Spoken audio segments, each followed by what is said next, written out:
Students, मैंने अपने last lecture में आपको इलेक्ट्रॉनिक कॉन्फ़िगरेशन, कुछ एलिमेंट्स के इलेक्ट्रॉनिक कॉन्फ़िगरेशन बताए थे, जैसे हाइड्रोजन, हीलियम, लिथियम, बेरिलियम।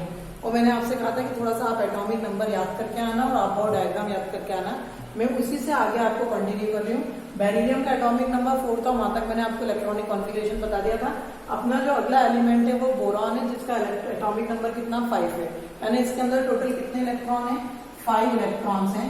और हमको इसका क्या लिखना है, इलेक्ट्रॉनिक कॉन्फ़िगरेशन। तो फर्स्ट एनर्जी लेवल पर केवल एक ही सबशेल होता है 1s, सेकेंड एनर्जी लेवल पर 2s और 2p होता है ना। अब आपको पता है s में टोटल कितने इलेक्ट्रॉन आते हैं, 2, तो हम s में कितने इलेक्ट्रॉन भर देंगे, 2। फिर सेकेंड एनर्जी लेवल पर आ गए, 5 में से 2 इलेक्ट्रॉन चलेगा तो कितने इलेक्ट्रॉन बचे, 3, तो हम 2s में कितने इलेक्ट्रॉन भर देंगे, 2, क्योंकि s ऑर्बिटल में 2 ही इलेक्ट्रॉन आते हैं। तो 2 और 2 कितने इलेक्ट्रॉन हो गए, 4। अब 5 में से 4 इलेक्ट्रॉन भर गए, कितना बचा, 1, तो हम p में कितने इलेक्ट्रॉन ऐड कर देंगे, 1। तो बोरॉन का इलेक्ट्रॉनिक कॉन्फ़िगरेशन क्या हो जाएगा, 1s2 2s2 2p 1। अब हम आते हैं कार्बन पे। कार्बन का एटॉमिक नंबर कितना होता है, 6, यानी कार्बन में कितने इलेक्ट्रॉन है, 6। तो इसका इलेक्ट्रॉनिक कॉन्फ़िगरेशन हो जाएगा 1s2 2s2 और 2p। अब यहाँ पर 6 में से 4 इलेक्ट्रॉन हो गए तो कितने बचेंगे, 2, तो 2p क्या हो जाएगा, 2p2 हो जाएगा। उसी प्रकार नाइट्रोजन का एटॉमिक नंबर कितना होता है, 7, यानी नाइट्रोजन में कितने इलेक्ट्रॉन है, 7। तो कॉन्फ़िगरेशन क्या हो जाएगा, 1s2 2s2। अब 7 में से 4 इलेक्ट्रॉन भर गए तो कितने बचे, 2, तो p में कितने इलेक्ट्रॉन आ जाएंगे, 3 इलेक्ट्रॉन आ जाएंगे। ऑक्सीजन का एटॉमिक नंबर कितना होता है, 8, इसके अंदर कितने इलेक्ट्रॉन है, 8 इलेक्ट्रॉन है, तो इसका कॉन्फ़िगरेशन क्या हो जाएगा, 1s में 2 इलेक्ट्रॉन, 2s में 2 इलेक्ट्रॉन, 2p में, अब यहाँ पर 4 भर गए तो 2p में कितने इलेक्ट्रॉन हो जाएंगे, 4, यानी ऑक्सीजन का इलेक्ट्रॉनिक कॉन्फ़िगरेशन कितना हो जाएगा। आपको ये ध्यान रखना है कि आप जितने इलेक्ट्रॉन भरते जाएंगे उसको टोटल इलेक्ट्रॉन में से माइनस करते जाना है। हमको कोई भी इलेक्ट्रॉन अपनी तरफ से ऐड नहीं करना है, उस एटम के पास जितने इलेक्ट्रॉन है आपको केवल उतने ही इलेक्ट्रॉन लेना है। तो 1s में कितने इलेक्ट्रॉन हो गए, 2, 8 में से 2 गए तो कितने इलेक्ट्रॉन बचे, 6। फिर 2s में फिर 2 इलेक्ट्रॉन भर दिए तो 6 में से 2 माइनस कर दिए तो कितने बचेंगे, 4। अब p में टोटल 6 इलेक्ट्रॉन आते हैं, अभी कितने बचे आपके पास, 4, तो p में कितने इलेक्ट्रॉन हो जाएंगे, 4 इलेक्ट्रॉन बच जाएंगे। ठीक है, s में मैक्सिमम नंबर ऑफ इलेक्ट्रॉन कितने आते हैं ये भी मैं आपको बता दूं, 2। p में मैक्सिमम नंबर ऑफ इलेक्ट्रॉन कितने आते हैं, 6। d में मैक्सिमम नंबर ऑफ इलेक्ट्रॉन कितने आते हैं, 10। और f में मैक्सिमम नंबर ऑफ इलेक्ट्रॉन कितने आते हैं, 14 आते हैं। s में केवल एक ऑर्बिटल होता है और एक ऑर्बिटल में 2 इलेक्ट्रॉन होते हैं, इसलिए maximum number of electron 2। p में टोटल 3 ऑर्बिटल होते हैं, एक ऑर्बिटल में 2 इलेक्ट्रॉन, तो 3 ऑर्बिटल में 6 इलेक्ट्रॉन हो जाएंगे, इसलिए p में मैक्सिमम नंबर ऑफ इलेक्ट्रॉन 6 हो जाएंगे। d में 5 ऑर्बिटल होते हैं, एक ऑर्बिटल में 2 इलेक्ट्रॉन, तो d में 5 2 10 इलेक्ट्रॉन। f और f सबशेल में 7 ऑर्बिटल होते हैं और एक ऑर्बिटल में 2 इलेक्ट्रॉन, तो 7 2 14 इलेक्ट्रॉन। तो s में मैक्सिमम नंबर ऑफ इलेक्ट्रॉन कितने आएंगे, 2। ठीक है, p में मैक्सिमम नंबर ऑफ इलेक्ट्रॉन कितने आएंगे, 6। मतलब जब तक p 6 नहीं हो जाता आपको आगे प्रोसीड नहीं करना है। ठीक है, d में कितने आएंगे, 10 इलेक्ट्रॉन और f में कितने आएंगे, 14 इलेक्ट्रॉन। यहाँ पर मैं जो ऑक्सीजन का आपको बता रही थी, तो ऑक्सीजन में p में कितने आ गए, 4। अब हम आते हैं फ्लोरीन, f यानी फ्लोरीन, तो इसके पास कितने इलेक्ट्रॉन है, 9 इलेक्ट्रॉन है। हम इसका कॉन्फ़िगरेशन लिखना शुरू करेंगे, तो 1s में कितने इलेक्ट्रॉन, 2, 2s में कितने इलेक्ट्रॉन, 2, और 2p में 9 में से 4 को माइनस करो कितना होगा, 5, तो बचेगा कितना, 5, तो 2p में कितने हो जाएंगे, 5। फिर नियॉन में कितने इलेक्ट्रॉन हो गए, टोटल 10 इलेक्ट्रॉन हो गए, तो 1s में s में कितने आते हैं, 2।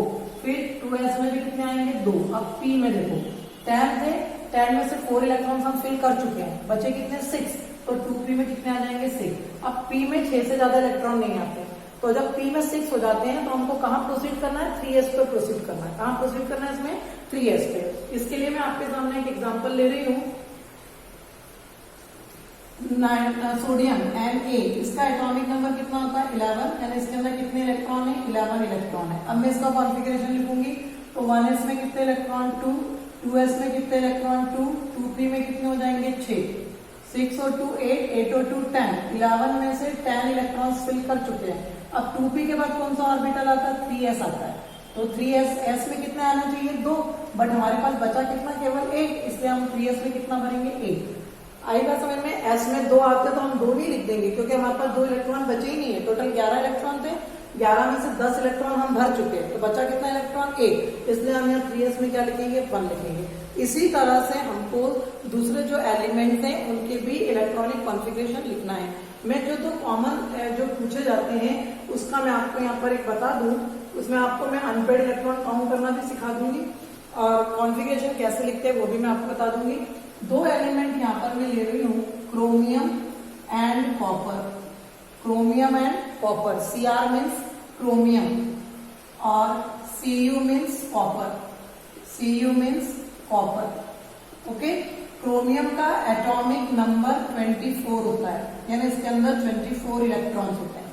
कॉपर का एटॉमिक नंबर 29 होता है और इसमें 29 इलेक्ट्रॉन्स होते हैं। कितने इलेक्ट्रॉन्स होते हैं? 29 इलेक्ट्रॉन्स होते हैं। यहाँ पर मैं आपको एक बात बता दूं कि कॉम्पिटिटिव लेवल पर जनरली इन्हीं को फोकस किया जाता है, क्योंकि इनका जो इलेक्ट्रॉनिक कॉन्फ़िगरेशन है वो एबनॉर्मल है। एबनॉर्मल मतलब बाकी एलिमेंट्स के कंपैरिजन में इनके इलेक्ट्रॉनिक कॉन्फ़िगरेशन में थोड़ा सा कंट्रोवर्सी है, थोड़ा सा डिस्प्यूट है कि क्यों ऐसा होता है। सबसे पहले मैं यहाँ आपको क्रोमियम का इलेक्ट्रॉनिक कॉन्फ़िगरेशन लिखना सिखा रही हूँ। क्रोमियम का कॉन्फ़िगरेशन एटॉमिक नंबर कितना है? 24, यानी इलेक्ट्रॉन कितने? 24 है।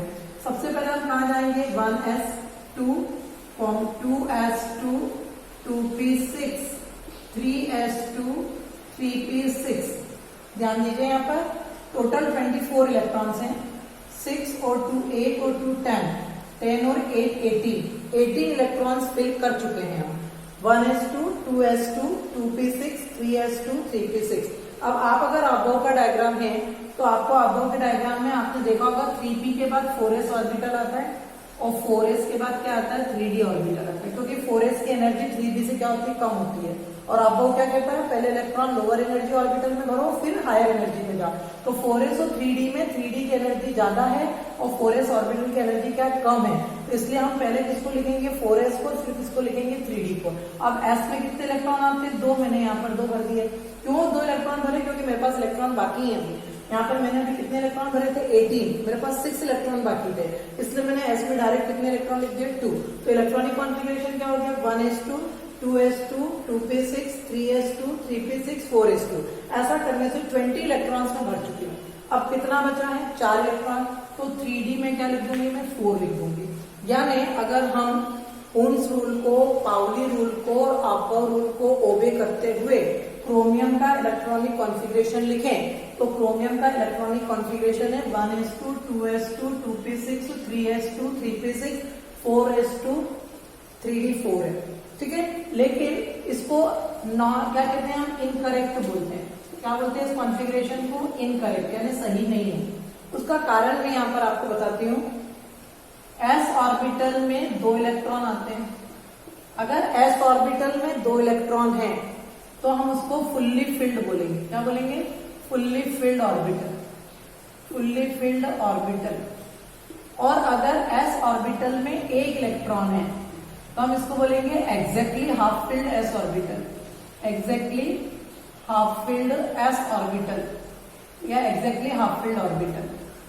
ठीक है, उसी प्रकार अब p में टोटल 6 इलेक्ट्रॉन आते हैं, क्योंकि एक बॉक्स में 2 इलेक्ट्रॉन आते हैं। तो अगर मैंने p को पूरे 6 इलेक्ट्रॉन से भर दिया तो इसको हम बोलेंगे फुल्ली फिल्ड। क्या बोलेंगे इसको हम? Fully filled.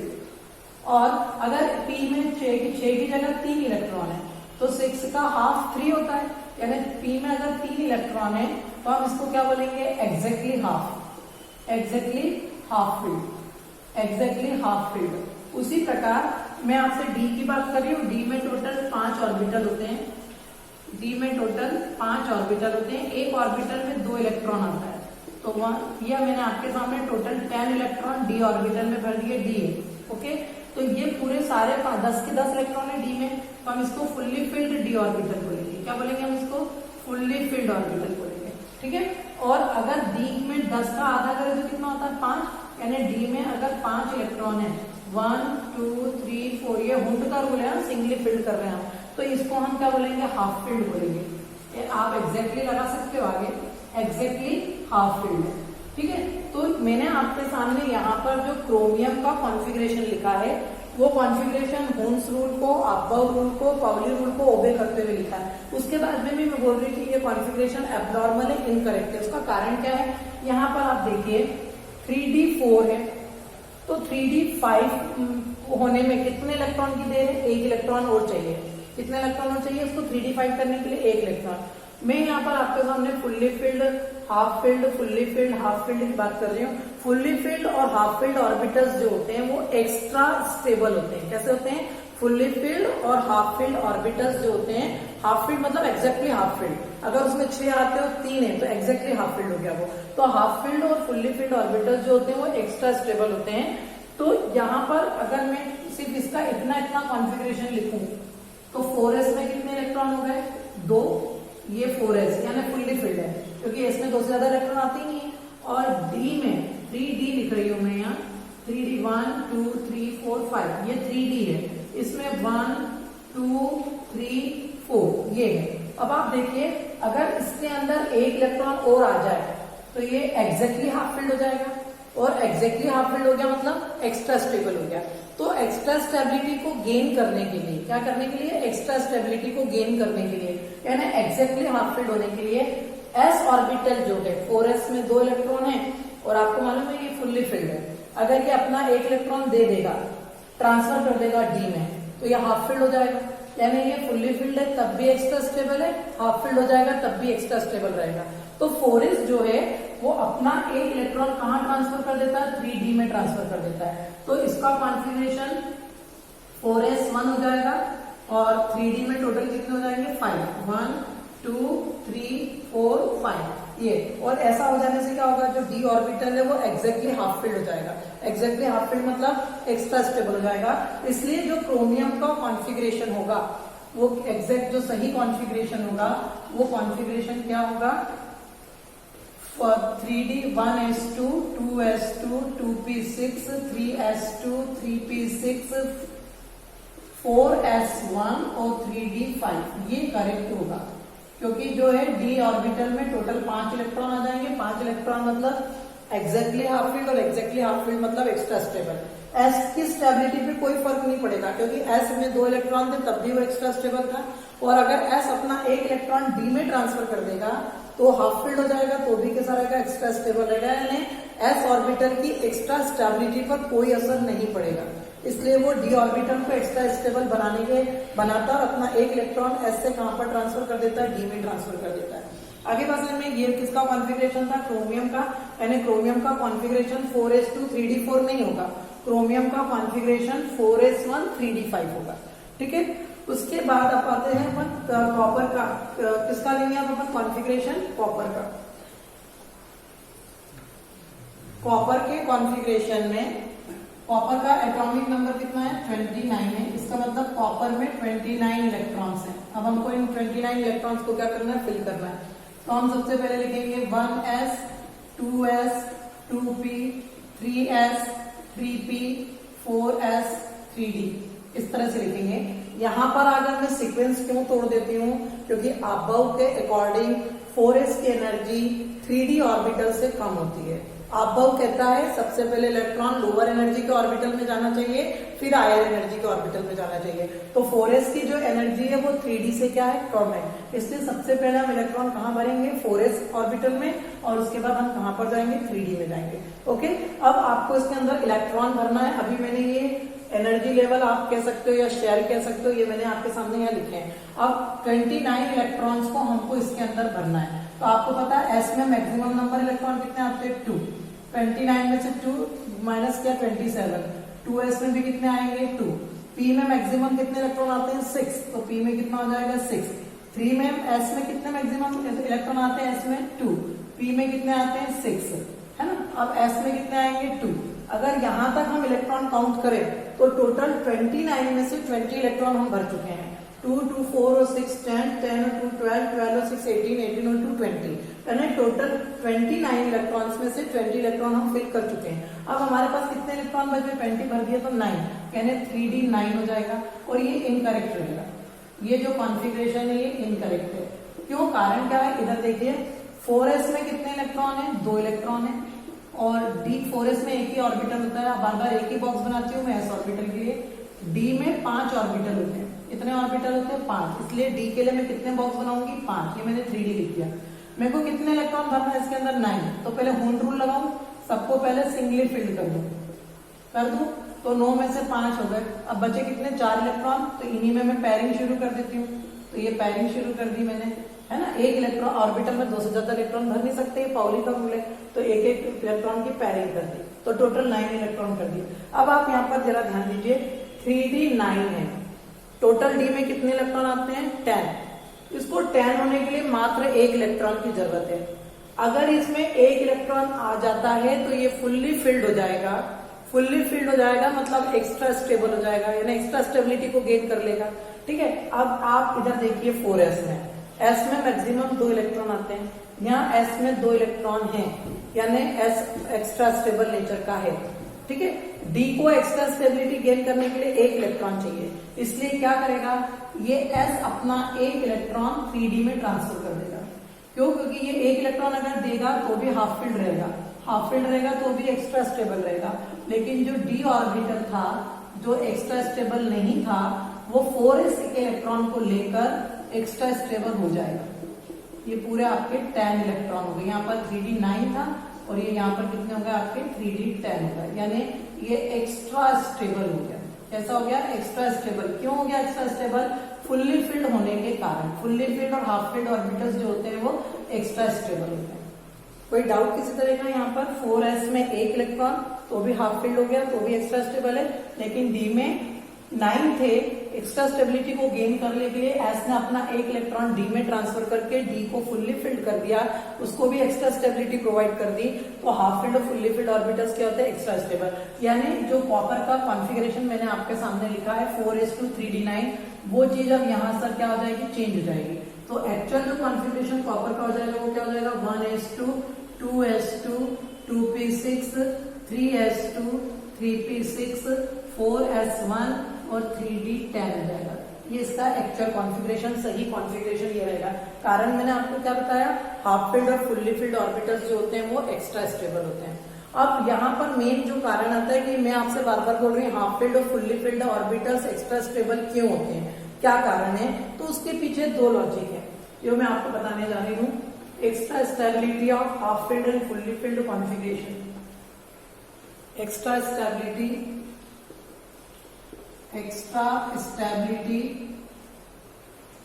for half filled and fully filled orbitals, half filled and fully filled orbitals, fully filled orbitals। यहाँ पर मैं आपके सामने दोनों बना रही हूँ, ये है आपका हाफ फील्ड ऑर्बिटल, मैं p का कंसेप्ट ले रही हूँ, तो px में एक, py में एक और pz में एक, ये px, ये py और ये pz है, ये p सबशेल बनाया है मैंने आपके सामने, ये हाफ फील्ड है। ठीक है, और pz, p में फुल्ली फील्ड बना रही हूँ आपके सामने, 1 2 3 4 और ये 5 6, ये px में 2 इलेक्ट्रॉन, py में 2 इलेक्ट्रॉन, pz में 2 इलेक्ट्रॉन, ये फुल्ली फील्ड है, फुल्ली फील्ड ऑर्बिटल है। तो इसके पीछे दो लॉजिक हैं। एक तो पहला है सिमेट्रिक डिस्ट्रीब्यूशन, एक है आपका सिमेट्रिकल डिस्ट्रीब्यूशन ऑफ इलेक्ट्रॉन। दो कारण है इसके, symmetrical distribution of electron, symmetrical distribution of electrons. Symmetry का मतलब होता है दो इक्वल पार्ट्स, यानी इक्वल डिवीजन। तो यहाँ पर सिमेट्रिकल डिस्ट्रीब्यूशन आप देखिए, p ऑर्बिटल अगर सबसे हाफ फील्ड है तो हर ऑर्बिटल को एक एक इलेक्ट्रॉन है, और फुल्ली फील्ड है तो हर किसी को इक्वल डिस्ट्रीब्यूशन ऑफ इलेक्ट्रॉन है। तो there is no competition for the incoming electron, या इनकमिंग इलेक्ट्रॉन के लिए सेम कॉम्पिटिशन रहेगा। तो सिंपल सिमेट्रिकल डिस्ट्रीब्यूशन जो रहेगा वो स्टेबिलिटी को क्या करेगा? प्रोवाइड करेगा, यानी आपस में किसी तरह की कोई कंपटीशन अगर होगी तो वो इक्वल मैग्नीट्यूड की कंपटीशन रहेगी। उसके बाद जो हाफ फील्ड ऑर्बिटल्स होते हैं उसमें जैसे px में जो इलेक्ट्रॉन है, तो यहाँ पर अपन कहते हैं release of exchange of energy, release of exchange energy, release of exchange energy. अब इसका आप मैं नहीं समझिए कि रिलीज, ये दो कारण है जो स्टेबिलिटी प्रोवाइड इंक्रीज करते हैं। एक तो सिमेट्रिकल डिस्ट्रीब्यूशन ऑफ इलेक्ट्रॉन, यानी हर ऑर्बिटल को इक्वल नंबर ऑफ इलेक्ट्रॉन्स मिलते हैं। दूसरा रिलीज ऑफ एक्सचेंज एनर्जी। आपके पास किसी टोटल 5 लेक्चर्स लगते हैं स्कूल में, और आपको 5 सब्जेक्ट्स का आपको होमवर्क दिया जाए एक दिन में, कि कल सारे टीचर्स आपको 5 लेक्चर का होमवर्क दे दें और आपने नहीं करा, 1-2 सब्जेक्ट का करा, तो हम क्या करते हैं, अगर फ्रंट बेंच पे बैठे हैं और फर्स्ट पीरियड का लेक्चर करा, होमवर्क करा है हमने, तो हम फर्स्ट लेक्चर के लिए फर्स्ट पीरियड बेंच पे बैठ जाएंगे। सेकंड वाले का नहीं करा तो अपन खुद के लास्ट बेंच पे बैठ जाएंगे। फिर उसके बाद थर्ड वाले का अगर हमने थर्ड वाले लेक्चर का कर रखा तो हम आगे बेंच पे आ जाते हैं। फिर अगर फोर्थ वाले का नहीं करा तो हम पीछे जाके बैठ जाते हैं। आप इमेजिन करिए कि अभी तो मैं सिर्फ 5 लेक्चर की बात कर रही, अगर ऐसा करके 10-12 लेक्चर दिन भर में लगे हैं और आप फर्स्ट से लास्ट, लास्ट से फर्स्ट हो, तो एक स्टेज ऐसी आती है कि आप बोलते ठीक है यार मैडम क्या डांटेगी ना यार, क्लास से बाहर कर देगी, यानी आपकी एनर्जी क्या हो गई, खत्म।